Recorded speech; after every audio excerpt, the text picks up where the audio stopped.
Bonjour à tous, merci de nous rejoindre. Donc, on va vous présenter avec mon collègue François Omada et pourquoi aujourd'hui vous devez reprendre le contrôle de vos identités. Donc, on va faire un premier point, c'est-à-dire le constat et l'impact, pourquoi aujourd'hui la situation actuelle de l'IGA est vraiment importante, comment reprendre le contrôle de ses identités, pourquoi choisir Omada et enfin, après, on aura des questions-réponses. Donc moi, je suis Inshurak, donc je suis Country Sales Leader chez Omada. Donc je suis en charge d'accélérer la croissance d'Omada en France. Et donc je suis accompagnée de mon collègue François. Bonjour à tous, donc, je suis avant-vente pour la France et toute la partie francophone pour Omada et donc aider les clients à sécuriser l'ensemble de leurs identités. Alors c'est parti, on va commencer peut-être avec une question. À votre avis aujourd'hui, quel pourcentage des attaques cyber ciblent les identités?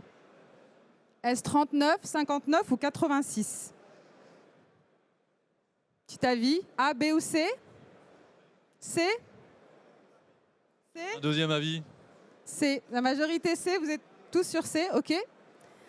Alors en fait aujourd'hui, 59%, ce qui est déjà quand même assez important. Plus de la majorité, 59% des attaques cyber ciblent les identités d'après le rapport Identity Centric. Donc, c'est pourquoi aujourd'hui, c'est très important de remettre les identités au cœur de la stratégie cyber. Aujourd'hui, en termes d'impact, on voit qu'avec l'essor des technologies, les bots, les API, l'IoT, le cloud, le télétravail, il y a une vraie complexité et une explosion de la complexité des identités au sein des organisations. Et automatiquement, ça va engendrer évidemment beaucoup de risques en termes de sécurité, de conformité et d'efficacité opérationnelle. Et ce qui est intéressant de voir, c'est que ce n'est pas seulement un sujet technique, c'est aussi un sujet financier. Puisqu'aujourd'hui, globalement, on voit que ces problèmes d'identité et d'attaque sur les identités peuvent avoir en fait un impact jusqu'à 11 millions pour les amendes au manquement sur la conformité au sein des organisations concernant les données. Le coût moyen d'une violation des données aujourd'hui, c'est plus de 4 millions d'euros. Et on voit également un point très important, c'est que depuis on va dire quelques années maintenant, et de plus en plus, on a une augmentation de plus de 50% des primes d'assurance cyber. Donc ce qu'il faut retenir aujourd'hui, c'est que globalement, reprendre le contrôle de ces identités, c'est essentiel dans votre stratégie cyber. Ça, c'est, selon nous, quand vous avez aujourd'hui une situation où vous n'avez pas forcément une solution moderne au sein de votre organisation, puisque vous allez faire tout manuellement, il y a des risques d'erreur, il y a des risques de failles, que les identités soient compromises. Et voilà aujourd'hui ce dont on a besoin au vu du constat et de l'impact de la situation des identités. Vous l'avez compris, aujourd'hui, les défis modernes vont demander des solutions évidemment modernes. Et sans solution IGA, on le voit de plus en plus. Nous, en interne, avec François, on accompagne de plus en plus de solutions, d'organisations pour mettre en place des solutions. Et on le voit que les risques de sécurité sont vraiment impressionnants et ça devient de plus en plus incontrôlable. Donc, pourquoi est-ce qu'on voudrait vous parler aujourd'hui d'Omada? Omada, aujourd'hui, c'est un éditeur pure player IGA européen danois. Donc, il existe depuis plus de 20 ans. Vous ne le connaissez peut-être pas tous, c'est normal puisque voilà, aujourd'hui, Omada est très présent au Danemark, évidemment, en Allemagne, dans les pays nordiques et de plus en plus en France. Il s'impose comme un challenger on va dire, des acteurs historiques classiques. C'est un acteur européen, c'est une société à taille humaine, moins de 300 personnes, donc beaucoup de flexibilité et de proximité. On a plus de 250 clients partout en Europe, dans le monde, et dans tous les secteurs. On va accompagner des entreprises qui ont entre 1000 et plus de 200 000 utilisateurs. Donc, on va vraiment être flexible. Sur la partie IGA, je vais laisser mon collègue François vous expliquer un petit peu plus les fonctionnalités et les avantages techniques de la solution. Merci Inde.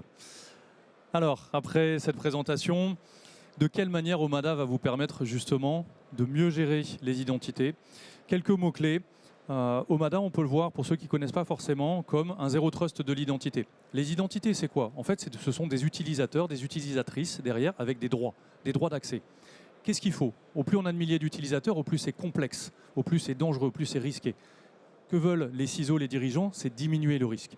Nous, on va vous aider à automatiser la gestion des droits pour chacun des utilisateurs. Évidemment, tous les use cases traditionnels que vous pouvez imaginer, que vous rencontrez, entrée, mobilité, sortie, vont être gérés.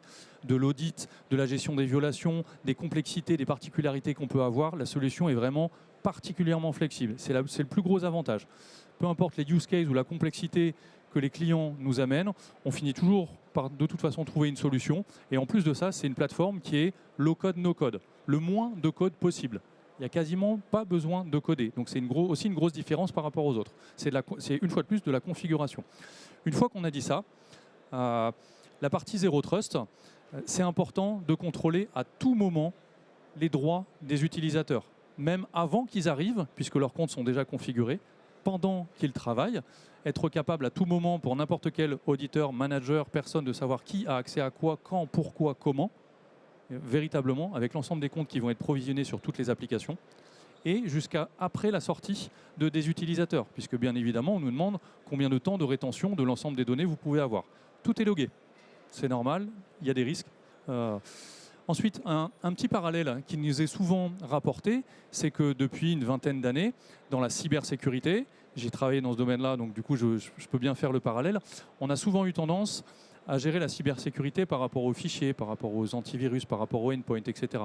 Aujourd'hui, si vous minimisez, si vous contrôlez très sérieusement les droits des utilisateurs et de ce qu'on appelle aujourd'hui des non-human identities, donc tout simplement les agents IA, ça va être dans la partie industrielle, l'ensemble des agents qui vont être nécessaires, et ben vous réduisez au maximum la surface d'attaque. Vous contrôlez, vous gagnez du temps, vous gagnez en simplicité, et vous pouvez passer à autre chose. Voilà. Quelques indicateurs. Donc, réduction des risques réellement liés aux identités, puisque de toute façon, quand une entreprise se fait attaquer souvent ou par exemple par un phishing, derrière il y a une personne. Et ben, si cette personne-là a aucun droit utilisable en plus de ce qu'elle fait habituellement, on va réduire drastiquement les risques liés à ça. Les temps de gestion pour les audits, il suffit de donner un compte à l'auditeur. On a plein de dashboards tout prêts pour les auditeurs et ensuite ils peuvent faire leurs propres requêtes. De l'intelligence artificielle, bien évidemment, on en utilise. On a un outil qui s'appelle Javi, on va le présenter juste après.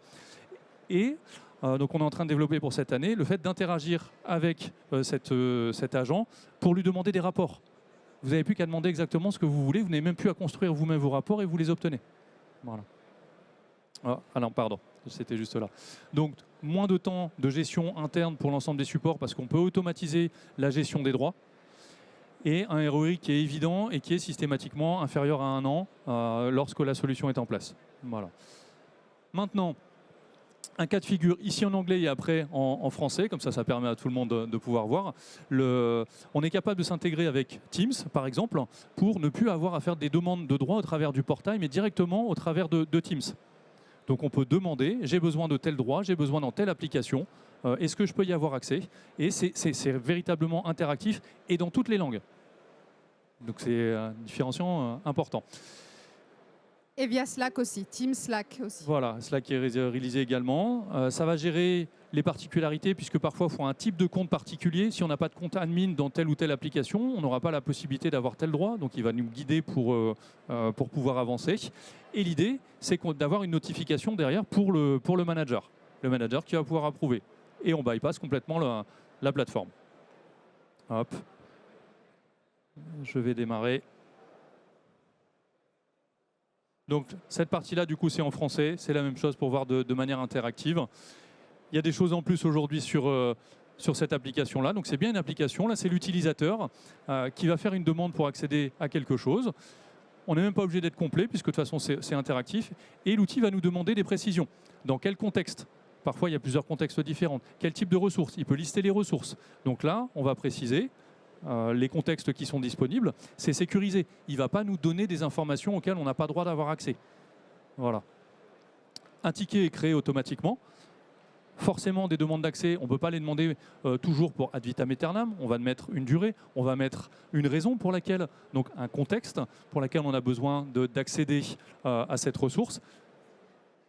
Le ticket est créé, ça va partir directement chez le manager. Bien entendu, on a des notifications qui sont possibles. Ici, dans la deuxième partie, ça permet de voir que le manager peut aussi interagir.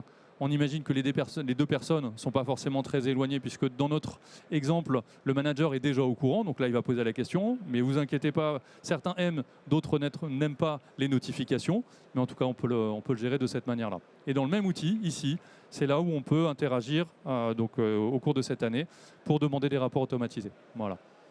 Et donc là, on peut approuver ou demander des informations supplémentaires, par exemple, ou rejeter tout simplement la demande. On n'est pas passé par le portail. Nouvelle manière de gérer les accès et les droits. Voilà. Je passe à la suite. Ouais. Merci François. Donc globalement, vous avez fait un petit peu une démo de cet outil. Aujourd'hui aussi, pourquoi choisir Omada? Comme je vous disais tout à l'heure, plus de 250 clients dans tous les secteurs d'activité, toutes les tailles. On va commencer à partir de 1000 utilisateurs, on va aller jusqu'à plusieurs centaines de milliers d'utilisateurs. Donc là, aujourd'hui, ça c'est des clients partout en Europe. On développe de plus en plus en France. Aujourd'hui, on a Métropole de Nice, Decra, on a de plus en plus de clients, Software One aussi. Et aujourd'hui, vous pouvez voir qu'on travaille dans tous les secteurs et avec différents types de volumétrie, quels que soient aussi les différents enjeux de nos clients. Donc c'est important aussi d'illustrer toutes les différentes références qui nous font confiance. Voilà, ici on vous a mis aussi quelques retours de clients que vous pouvez trouver sur le site omadaidentity.com. On voit par exemple Decra qui nous explique, pourquoi ils ont choisi Omada et l'impact aujourd'hui, où on a pu répondre à 100% de leurs besoins. Vous pouvez trouver bien sûr aussi un rétexte de Coca-Cola HBC, qui est l'embouteilleur de Coca-Cola. Ici, c'était une migration de SAP IDM vers Omada. Et vous avez beaucoup de différents exemples, Liebherr aussi, qu'on a accompagné en Allemagne. Et on est très présent aussi dans le domaine de l'énergie. Vous pouvez trouver tous ces éléments directement sur notre site. On pourra vous envoyer. Si je devais donner 3 éléments à retenir, je dirais très grande flexibilité du modèle de données. On arrive toujours à s'adapter à ce qui est demandé lorsqu'on a des interconnexions avec la base de données RH, donc la source d'autorité. La liste des connecteurs, on peut toujours se connecter aux diverses applications. On a des connecteurs natifs et des connecteurs qui sont génériques, donc avec divers protocoles pour pouvoir se connecter, et la couverture complète des use cases que l'on a. Exactement. Donc pour conclure, et si on devait retenir les éléments clés, aujourd'hui, on pourrait résumer quelques-uns. On a souvent, comme je l'ai dit, pensé la sécurité au départ, si vous en souvenez, par exemple de manière périmétrique, avec des firewalls. Au plus on avance dans le temps, au plus on avance par la gestion des humains, puisque de toute façon, le maillon le plus faible de la chaîne dans un système IT, ce ne sont pas les systèmes automatisés, c'est très souvent les humains. Donc il faut les gérer, il faut gérer ce qu'ils peuvent faire. Aujourd'hui, demain, non, c'est même déjà aujourd'hui chez certains de nos clients, toute la partie non-human identities, les bots, les agents IA, les automates, n'importe quel moteur qui peut avoir des droits, qui peut être autonome, et lui, il faut le gérer également de cette manière. Donc il faut le sécuriser. Et il faut contrôler ces identités-là. On peut dire utilisateur, user, on peut mettre ce qu'on veut derrière. Le ROI est évident. Au départ, il y a une réflexion. On a 2 types de clients. Les clients qui n'ont pas encore de solution, qui ont essayé de tout développer en interne et c'est extrêmement complexe pour eux. Ce n'est pas viable sur le long terme. Donc il faut une solution qui va le faire de manière pérenne à leur place. Ou ceux qui ont déjà une solution, évidemment. Voilà, et puis Omada, on a le stand juste là, juste à quelques mètres. Donc si vous voulez discuter plus en détail, n'hésitez pas à venir nous voir. Retenez juste que c'est un pure player IGA européen depuis plus de 20 ans et qu'aujourd'hui, on est reconnu par l'ensemble des analyses du marché et qu'on est de plus en plus présent en France. Et on est à votre entière disposition pour discuter plus en détail de vos cas d'usage spécifiques. Merci beaucoup pour votre attention. Si vous avez des questions, il nous reste peut-être encore quelques minutes, 1 minute, même pas. Merci à toutes et à tous. Merci beaucoup pour votre attention.